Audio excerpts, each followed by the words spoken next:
It's Auntie Aggie's story time. Let's see what's in store. There's lots of fun for everyone. Who could ask for more? So settle in, get listening. A story now to you we'll bring. Watch and see, what will it be? A brand new tale for you and me. Let's all go and have a look and see what's in the storybook. It's Auntie Aggie's story time. Auntie Aggie's story time. Auntie Aggie's story time. Let's see what's in store.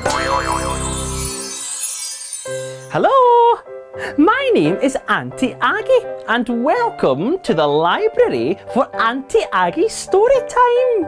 The place is filled with shelves and the shelves are filled with books and the books are filled with exciting stories.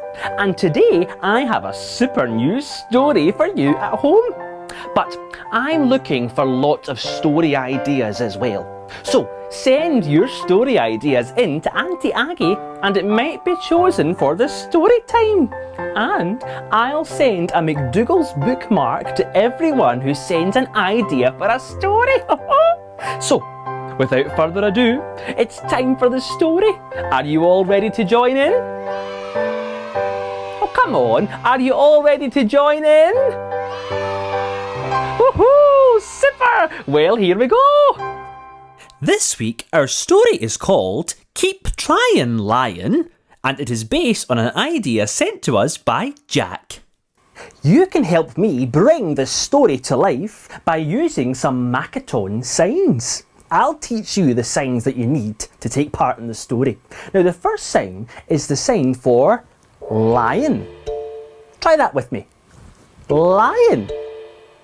Looks good. Then you've got to try the sign for frog. You try it. Frog. Well done. The next sign you need to know is the sign for elephant. Try that. Elephant. Woohoo, very good. And last of all, you need to know the sign for hippo. Try it. Hippo. Well done. Now you know all the signs you need to take part in the story. Let's begin.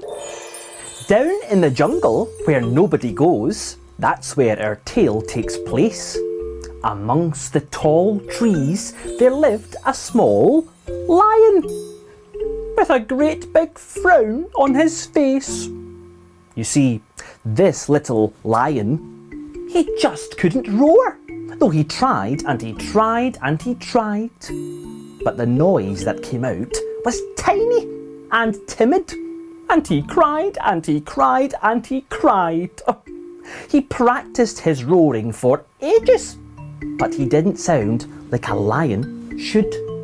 He took honey for his throat, and he gargled salt water, but it just didn't do any good. One day, he trudged off in the jungle, and he sat down and cried on a log. Then all of a sudden, he heard a loud ribbit. And beside him, there sat a green frog. What's the matter? He asked the small lion. Why are there tears on your cheeks? I don't know how to roar, he replied with a sniff. But I've practiced and practiced for weeks. I take a deep breath. And I close my eyes tight, and I plant my feet firm on the floor. But when people hear the noise I try to make, they laugh, and they laugh till they're sore. I wouldn't worry, wouldn't sniff or cry if your roar comes out as a meow. If you hold your head high and believe in yourself, you'll know what to do, somehow. So, the lion and the frog went on through the jungle and found an elephant asleep in the sun. Go on, little lion. Let out a loud roar. Give him a fright. It'll be fun. So, the lion straightened his back and he closed his eyes tight and he dug his claws in real deep. He took a big breath and he opened his mouth. But all that came out was a beep. The elephant laughed. Ha!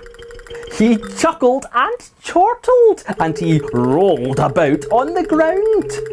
He said, "That's the funniest noise I've heard. It's a truly hilarious sound."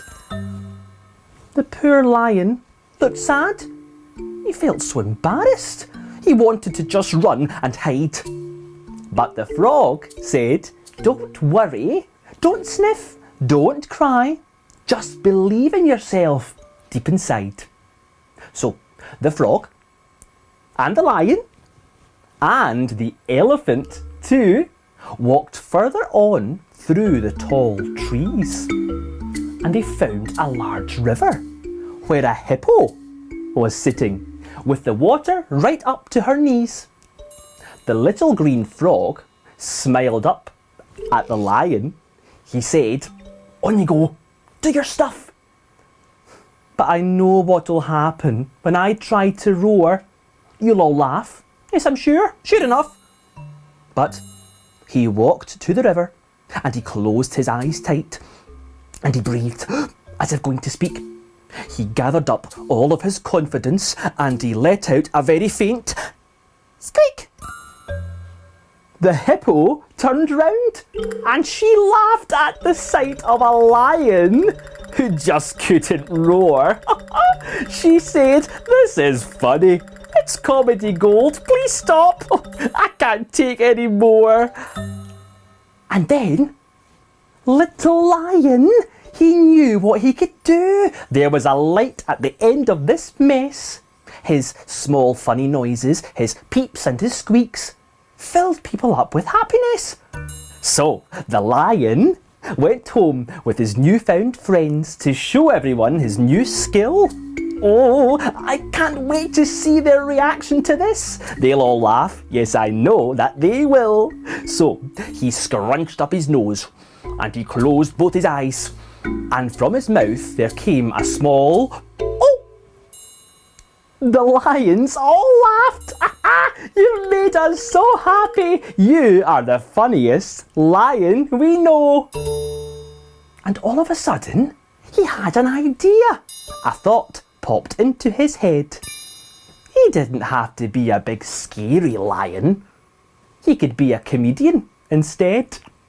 He realised it just didn't matter that he wasn't like other lions. There was no point in forcing a strong, scary roar if he could make people laugh till they're crying. He made people giggle and chortle and snort. He made people all around laugh. The chimps, they were chuckling. The gibbons guffawing. Snakes sniggered. So did giraffe. Now this little lion is happy. He doesn't need to be biggest or loudest. He knows he's different from the others. And now in the pride, he's the proudest. Aww. Bye-bye. It's Auntie Aggie story time. Auntie Aggie story time. Auntie Aggie story time. Let's see what's in store.